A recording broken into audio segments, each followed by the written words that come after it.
здравствена врска на умот и телото. Беше зимата 1944 година во Аушвиц, концентрационен логор за еврејски затвореници и симпатизери во Втората светска војна. Доктор Виктор Франкл бил лекар, евреин и локален жител затвореник. Франкл го забележа ефектот на обесхрабрувањето и едноставно губењето на надежта врз затворениците. Тоа го приметил.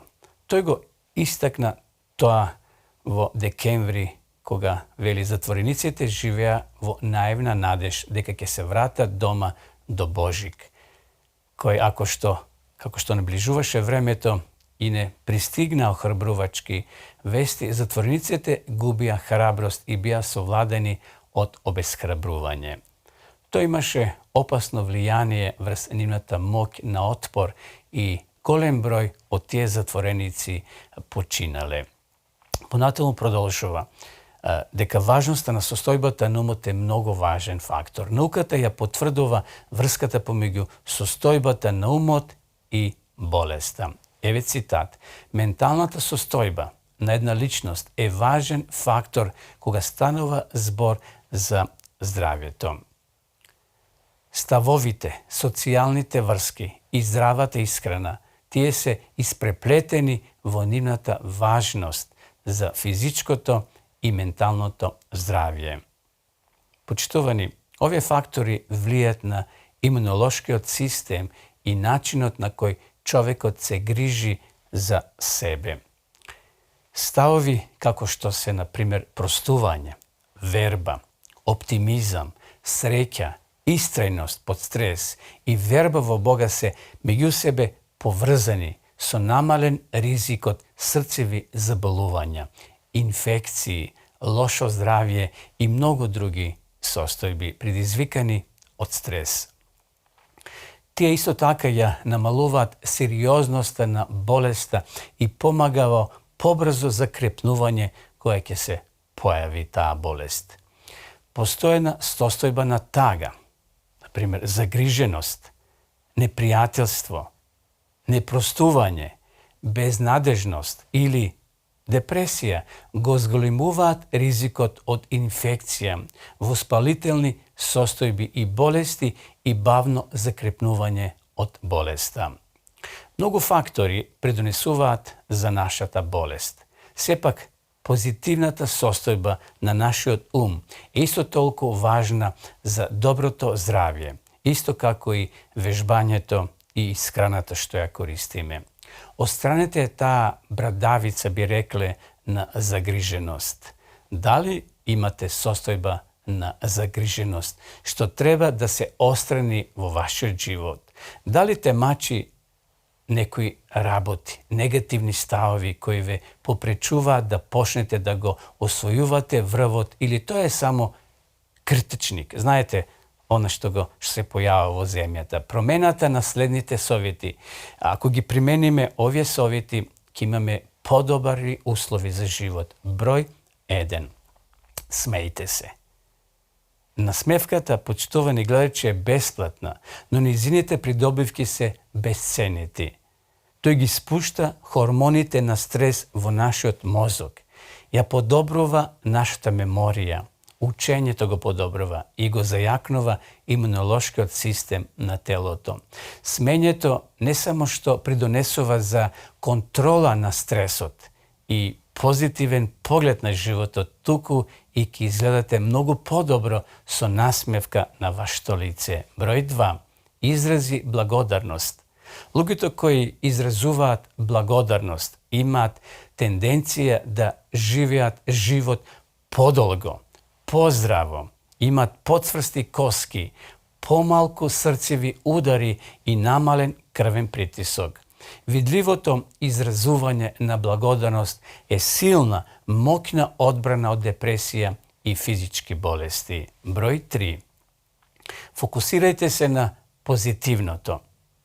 Постојано размислување за настани за жалење или прекомерно стимулира дел од мозокот познат како област 25, што е поврзано со многу видови депресија. Еден истражувач забележал следново. Ставот е една работа над која човечките суштества имаат голема контрола, но повеќето луѓе го дозволуваат тоа ставовите да управуваат со нив или мислат дека нивната ситуација мора да се промени пред да се промени, дека нивниот став се менува, што обично не е точно. Почитувани гледачи, вашиот личен став е фактор над кој имате голема контрола. Токму вие се концентрирате на решенијата наместо на проблеми, ги замолчувате негативните гласови во вас. Број 4. Простете.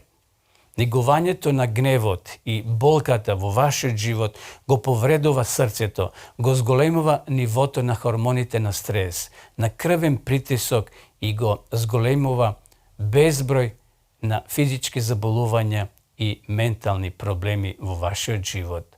Делото можеби не се заборава, но може да се опрости, да се прости.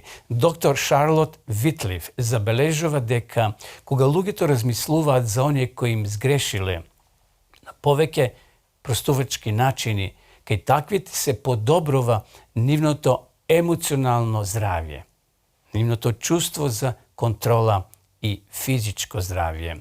Можеби нема оправдување за некои работи што ви ги сторили некои, но можете свесно да простите.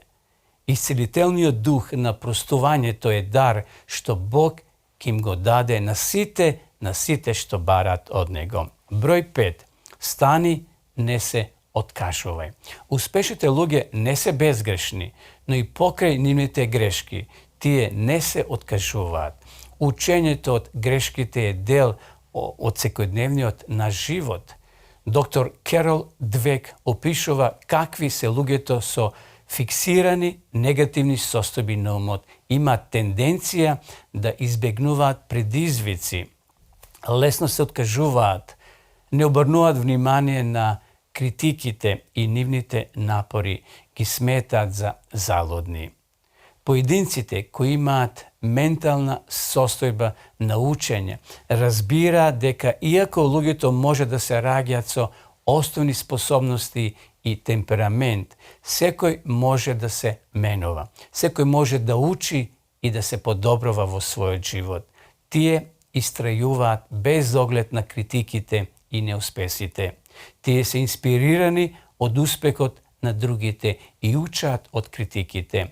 Усвојувањето на начин на размислување за учење бара време и решителност, но се гради поотпорен и поцелосен став и го враќа маслото на ентузијазмот во механиката на секојдневниот живот.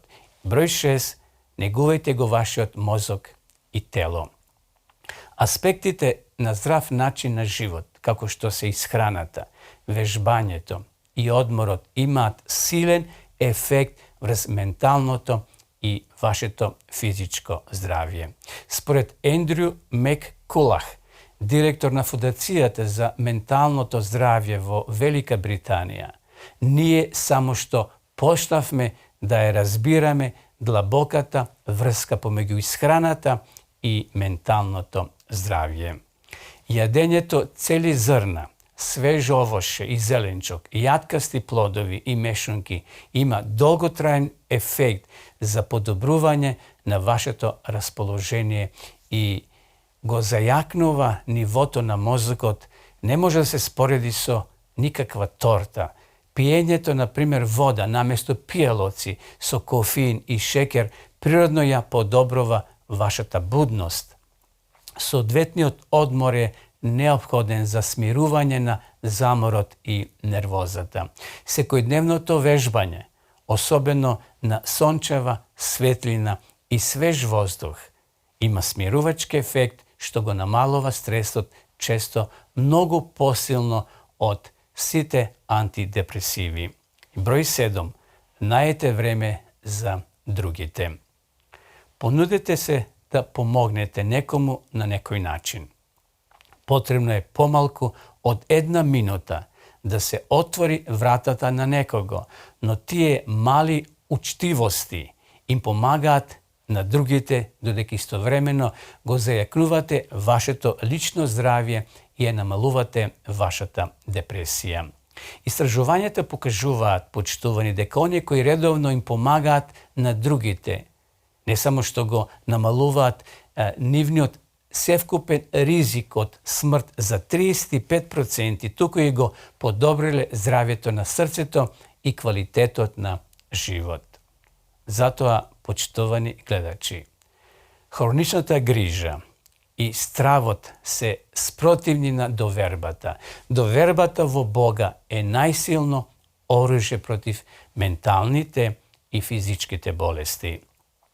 Бог ви испраќа привлечна лична покана за секојдневните ваши проблеми. Еве што кажува: имајте доверба во Него секој пат. Излеј го своето срце пред Него. Бог е наше прибежиште. Бог ти дава сила да се соочиш со секојдневните проблеми. Тој има план за вашата иднина и ви дава надеж за вечен живот. Тој има план за вашата иднина, насоки за секој ден, сила што ја дава во тешки времења, благодат ти дава која ќе погрешиш и план за успешен и изобилен живот.